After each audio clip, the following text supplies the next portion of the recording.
All right, come on in. Sit down. We're going to talk a little bit about the fantasy life that we're living a little bit. So we're going to start this script with the story. You've been living in Oz for a long time, hmm, haven't you? Yes, a world of bright colors, loud applause, strange magic, and people who want something from you every minute of the day. Been living in a world where beauty is currency, attention is the weather, and everyone seems to be performing just a little too hard, right? Okay. And like Dorothy, you didn't choose Oz. You were swept into it. And at first it felt exciting, enchanting, a little dangerous in a kind of glamorous way. But over time, you realize something. Oz is not home. Oz is a spectacle. Oz is a bargain. See? And every bargain in Oz comes with a price. And there's always something behind or someone behind the curtain. Always someone pulling the levers. Always someone promising you the world. If you just bow a little, like smile a little, comply a little,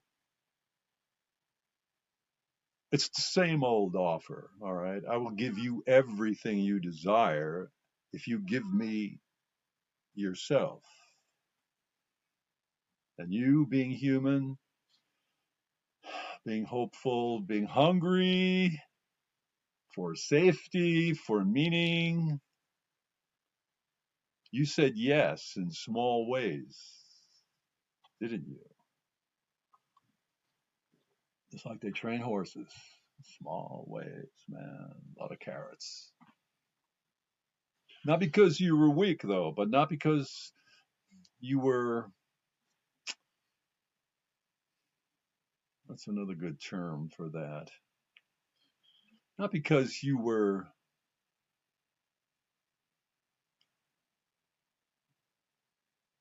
desperate, but because you were tired,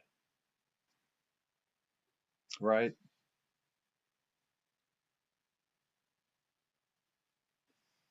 But here's the truth Oz never tells you. Once you bow, you become replaceable. Yeah. The moment you show pain, the moment you hesitate, the moment you feel troubled, the moment you stop performing, Oz finds a new Dorothy. This is why your saviors never felt safe. They didn't have the sovereignty or emotional intelligence to hold you. What did they know? They only knew how to use you, not how to see you. Well, that's why Avalon exists. See? Avalon is Kansas, not the dusty farm. It's the homecoming. You return to the inner life, the place where you stop running from yourself, the place where you stop bowing to illusions, the place where you stop making spectacle or mistaking spectacle, for safety. In Oz, you were carried by a balloon, like full of hot air. In Avalon, you're carried by a warm, cleansing current of water. It's the kind that fits the soul instead of inflating the ego. And here's the part that matters most: the scarecrow, the tin man, and the lion. The parts of you that long for wisdom, love, courage, they all want to come home with you. Hmm. They were never side characters, actually. They were never props. They were the pieces of your sovereignty waiting to be reclaimed. Avalon is where they return. Avalon is where you return. This is not a fall from glamour. This is a rise into truth. So let's go a little deeper. You've lived your whole life inside a distortion field. People don't see you, they see the symbol of you, the idea of you, the fantasy of you. Praise, greed, and lust follow you like weather systems, and none of it feels safe. You learn to scan every room. You learn to read motives before faces. You learn to brace yourself for the moment someone's eyes change and you stop being a person and become an opportunity. And because of that, your view of the world has been shaped by survival, man, not the truth. Men feel dangerous or hungry. Women feel competitive or suspicious. Society feels like a marketplace where you are the product. And none of this is because you're vain, it's because you're perceptive. You've been studying human nature since childhood because you had to. Well, here's the pain that nobody's talking about. Here's the wound you almost never speak of, the one that hurts the most. You watch your closest, kindest friends get ignored because of you. You see how people overlook them to see how the room tilts toward you. You see how the world treats them like props in your story. And even though you never asked for this, you feel guilty. You feel ashamed.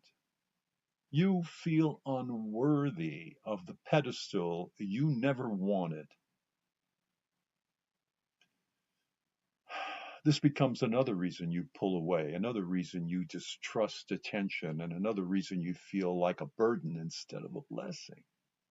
But listen, this is not your fault. This is not your doing. This is not your shame to carry.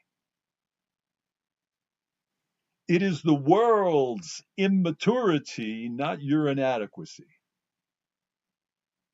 So now we're going to return to the inner life, aren't we? See, you are not broken. You were misseen.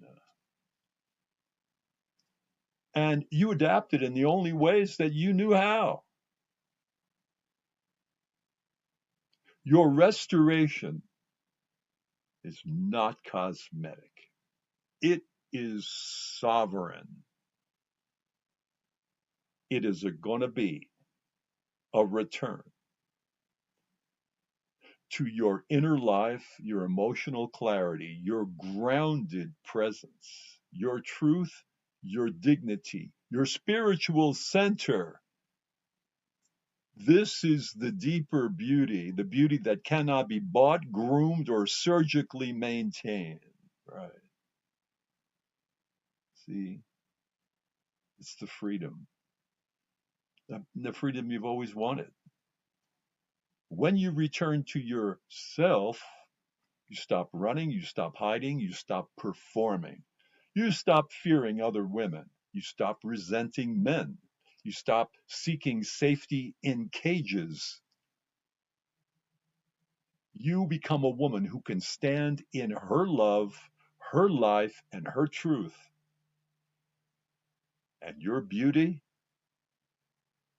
once a burden, becomes a blessing, not just for you, but for everyone who finally gets to meet your soul.